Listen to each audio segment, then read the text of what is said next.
Hey all எல்லாருக்கும் வணக்கம். இன்றைக்கி நம்ம சேனலில் என்ன வீடியோ பார்க்க போகிறோம் அப்படின்னு பார்த்தீங்கன்னா, நேத்திக்கு வந்து சம்மர் ஹேட் எப்படி ஸ்டிச் பண்ணுறதுன்னு ஒரு வீடியோ போட்டிருந்தோம். அந்த வீடியோலேயே சொல்லியிருந்தேன் அது எப்படி வந்து ஸ்டிஃப்னஸ் கொடுக்கணும் அப்படிங்கிறத சொல்லித்தரேன்னு. ஸோ அதுக்கான வீடியோ தான் இன்றைக்கி பார்க்க போகிறோம். ஸ்டிஃப்னஸ்க்கு வந்து வெறும் இந்த ஹேட் மட்டும் இல்லை, க்ரோஷியில் நீங்கள் எந்த ப்ராடக்ட் ஸ்டிஃப்னஸ் கொடுக்கணும் அப்படின்னு நினச்சாலும் க்ளூ வாட்டரில் டிப் பண்ணி அதை வந்து நல்லா காய வைக்கணும்.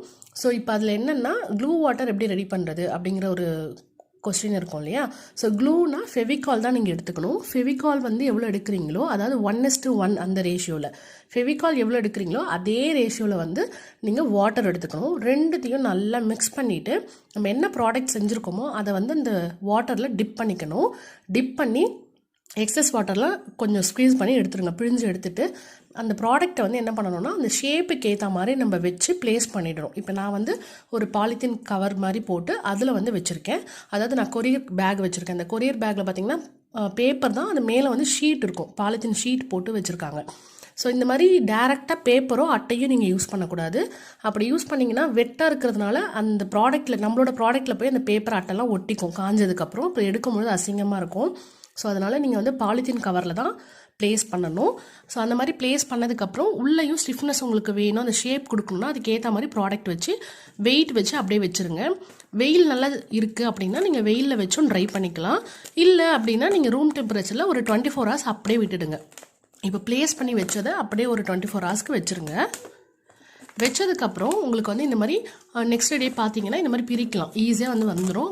கவரில் போட்டோன்னா ஒட்டாமல் வரும். பேப்பரோ அட்டையோ வச்சுருந்தீங்கன்னா அந்த பேப்பர் பிசுரெல்லாம் வந்து நம்மளோட ப்ராடக்ட்டில் ஒட்டி அசிங்கமாயிடும். ஸோ இது எல்லாத்துக்குமே நம்ம வந்து யூஸ் அண்ட் த்ரோ ப்ராடக்ட் தான் யூஸ் பண்ணுறோம். அதாவது பாலித்தீன் கவராக இருக்கட்டும், இல்லை இந்த மாதிரி பாக்ஸ் ஏதாவது ஷேப்புக்கு வைக்கிறீங்கன்னா அது வந்து யூஸ் அண்ட் த்ரோ பாக்ஸஸ் வந்து யூஸ் பண்ணிக்கோங்க. ஸோ நம்மளோட ப்ராடக்ட் வந்து வெளியில் எடுத்தாச்சு. ரொம்ப ஸ்டிஃபாக ரொம்ப பியூட்டிஃபுல்லாக அழகாக வந்திருக்கு. ஸோ இதே மாதிரி நீங்களும் ட்ரை பண்ணி பாருங்கள். ஸோ இந்த மாதிரி தான் இருக்கும். ஸோ எவ்வளோ க்ளூ அப்படிங்கிறதெல்லாம் ப்ராடக்டை பொறுத்து நீங்கள் யூஸ் பண்ணிக்கலாம். ஒரு 5 ml 10 ml க்ளூலாம் வந்து ப்ராடக்ட் சின்னதாக இருந்தால் கொஞ்சம் ஒரு சின்ன மூடி வந்து போதும்.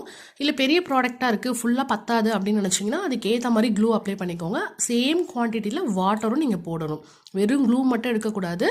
10 ml க்ளூ எடுக்கிறீங்கன்னா 10 ml வாட்டர் ரெண்டுத்தையும் நல்லா டைல்யூட் பண்ணிக்கணும். நல்லா மிக்ஸ் பண்ணி எடுத்ததுக்கப்புறம் அதுக்கப்புறம் தான் நீங்கள் யூஸ் பண்ணணும். நான் வந்து இந்த ஃபெவிகால் தான் யூஸ் பண்ணியிருந்தேன். நான் எப்பொழுதுமே எல்லா ப்ராடக்ட்டுக்குமே இந்த மாதிரி ஃபெவிகால் தான் யூஸ் பண்ணுவேன். ரொம்ப நல்லாயிருக்கும். நீங்களும் கண்டிப்பாக ட்ரை பண்ணி பாருங்கள். நான் வந்து ரூம் டெம்பரேச்சரில் தான் வச்சுருந்தேன், சன்லைட்டில் வைக்கல.